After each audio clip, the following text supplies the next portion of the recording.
Hello friends, finding mystery में आपका फिर से स्वागत है। फ्रेंड्स, ताजमहल वो आज़िमुशान इमारत है जिसे देखकर लोग दांतों तले उंगली दबाने को मजबूर हो जाते हैं। दुनिया के 8 अजूबों में से एक मकबरा मुगल सम्राट शाहजहां ने अपनी मुमताज महल की याद में बनवाया था। दुनिया में आज भी ऐसे कई लोग हैं जो भारत की पहचान ताजमहल से करते हैं और इसलिए आगरा का ताजमहल भारत की शान और प्यार का प्रतीक माना जाता है। दोस्तों, क्या आप जानते हैं कि ताजमहल की नींव लकड़ी से बनी हुई है, या फिर ये कि ताजमहल को शिव मंदिर बताने वाला पहला शख्स कौन था? अगर नहीं जानते तो आज की इस वीडियो को पूरा देखें, क्योंकि इसे देखने के बाद आप ताजमहल के बारे में कई ऐसी चीजें जान लेंगे जो आपने कभी सोची नहीं होगी। तो चलिए शुरू करते हैं। Fact number 1। दोस्तों, हम सभी ये जानते हैं कि मुगल बादशाह शाहजहां ने ताजमहल अपनी तीसरी बेगम मुमताज महल की याद में बनवाया था। लेकिन ये जानकर आप हैरान रह जाएंगे कि मुमताज के अलावा शाहजहां की और 5 बीवियों को भी यहीं दफनाया गया था और मुमताज महल की मृत्यु शाहजहां के 14वें बच्चे को जन्म देते हुए हुई थी। Fact number 2।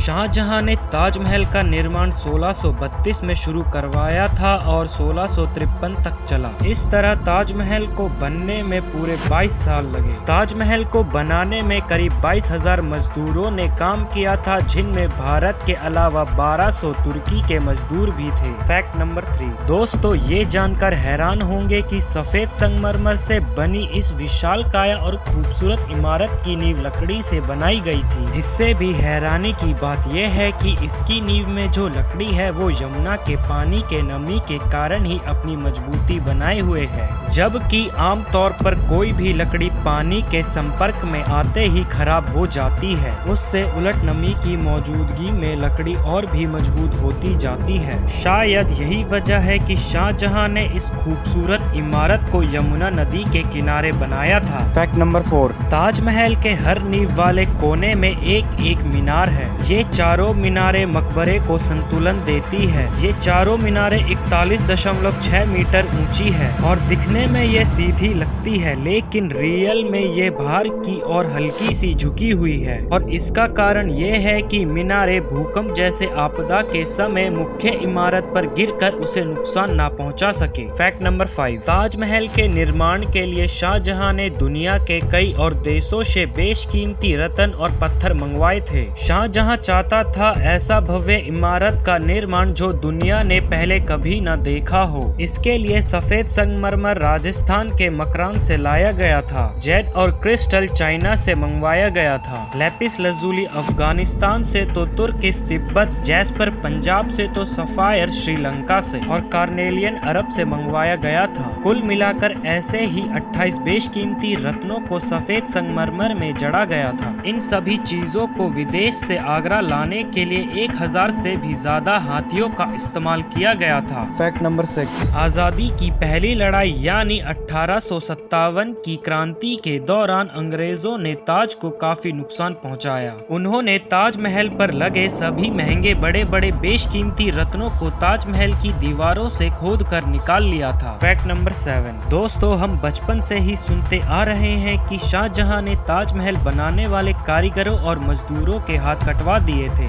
लेकिन ये बात सच नहीं है, क्योंकि बहुत से इतिहासकारों की माने तो शाहजहां ने मजदूरों और कारीगरों को जिंदगी भर की पगार देकर उनसे ये कॉन्ट्रैक्ट लिखवाया था कि वो ऐसी कोई भी दूसरी इमारत नहीं बनाएंगे। Fact number 8। दोस्तों, आपको जानकर हैरानी होगी कि ताजमहल कुतुब मीनार से भी ऊंचा है। जहां ताजमहल 73 मीटर ऊंचा है, जबकि कुतुब मीनार की ऊंचाई 72.5 मीटर है। Fact number 9। भारत में मुगल कालीन के जितने भी इमारत है, उनमें से सबसे सुंदर कैलीग्राफी ताजमहल में देखने को मिलती है। जैसे ही सैलानी ताज के बड़े दरवाजे से अंदर जाते हैं, दरवाजे पर लिखा ये सुलेख आपका स्वागत करता है। ऐसा माना जाता है ये सुलेख कुरान से ली गई है, जिसका मतलब ये है, आत्मा तू ईश्वर के पास आराम कर, ईश्वर के पास शांति के साथ रह और उसकी परम शांति का अनुभव कर। ये कैलीग्राफी थुलुत में है। कैलीग्राफी को डिजाइन करने वाले का नाम अब्दुल हक था। शाहजहां ने उसकी कला को देखते हुए उसे उपाधि के तौर पर बार अमानत खान नाम भी दिया था। फैक्ट नंबर 10, दोस्तों हर रोज हजारों टूरिस्ट ये ताजमहल देखने आते हैं और वो ये समझते हैं कि वो जो सामने देख रहे हैं वो ताजमहल का सामने का हिस्सा है। हो सकता है आप भी यही सोचते हो, लेकिन हकीकत में वो ताजमहल का पिछला हिस्सा है। दरअसल जो वो शाही दरवाजा है वो नदी के किनारे के दूसरी तरफ है। मुगल काल में ताज तक पहुंचने के लिए नदी ही मुख्य रास्ता थी। नदी के किनारे एक चबूतरा हुआ करता था जो टाइम के साथ नष्ट हो गया। बादशाह और उसके मेहमान उसी चबूतरे से ताज आया करते थे। फैक्ट नंबर 11, दोस्तों आजकल सोशल मीडिया पर कई लोग ताजमहल को शिव मंदिर भी बता रहे हैं, लेकिन क्या आप जानते हैं कि इस विवाद को जन्म किसने दिया? दरअसल 1979 में भारतीय लेखक पीएन ओक ने एक किताब लिखी थी जिसका नाम था ताजमहल द ट्रू स्टोरी। उन्होंने इस किताब में ये दावा किया कि ताजमहल मकबरा बनने से पहले एक शिव मंदिर था और इसका नाम तेजो महल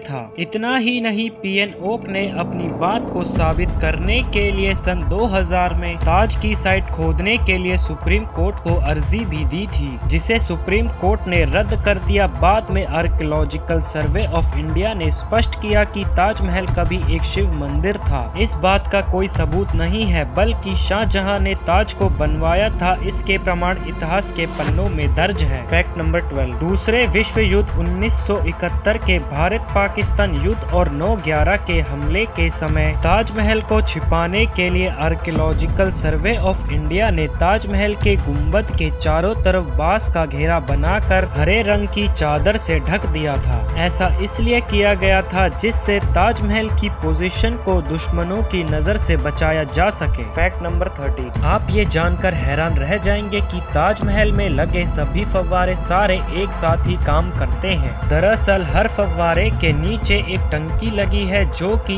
एक ही समय पर भरती है और जरूरी दबाव बनने पर पानी ऊपर की तरफ फेंकती है। ये सभी फव्वारे बिना किसी मशीन या मोटर के पानी फेंकती है। फैक्ट नंबर 14, ताजमहल का रंग दिन में 3 बार बदलता है। सुबह के टाइम में ये गुलाबी दिखता है और शाम को दूधिया सफेद और चांदनी रात में सुनहरा दिखता है। सूर्य के अलग अलग पोजीशन के कारण ही ताजमहल दिन में अलग अलग रंग में दिखता है, लेकिन इसका अद्भुत नजारा पूर्णिमा की चांदनी रात को लिया जा सकता है। फैक्ट नंबर 15, क्या आप जानते हैं कि ताजमहल की तरह दिखने वाले कई इमारत दुनिया भर में मौजूद है, जिसमें से एक हमारे पड़ोसी देश के बांग्लादेश में भी है। दरअसल एक बांग्लादेशी फिल्म प्रोड्यूसर ने 1400 करोड़ की लागत से ताजमहल की प्रतिकृति का निर्माण राजधानी ढाका के कुछ ही दूर करवाया था, ताकि बांग्लादेश के उनके देशवासी भारत की यात्रा करे बिना ही इस प्रसिद्ध स्मारक का आनंद ले सके। ताज्जुब की बात यह है दोस्तों कि इस ताजमहल को सभी आधुनिक उपकरणों और टेक्नोलॉजी के बावजूद पूरा करने में 5 साल लग गए। सो फ्रेंड्स, आपको ताजमहल के ये अननोन फैक्ट्स कैसे लगे हमें कमेंट करके बताएं। आज के लिए बस इतना ही, फिर मुलाकात होगी आपसे अगले एपिसोड में। अगर वीडियो पसंद आई तो हमें लाइक और शेयर जरूर करें और ऐसे ही इंटरेस्टिंग वीडियोस के लिए हमारे चैनल को सब्सक्राइब करें।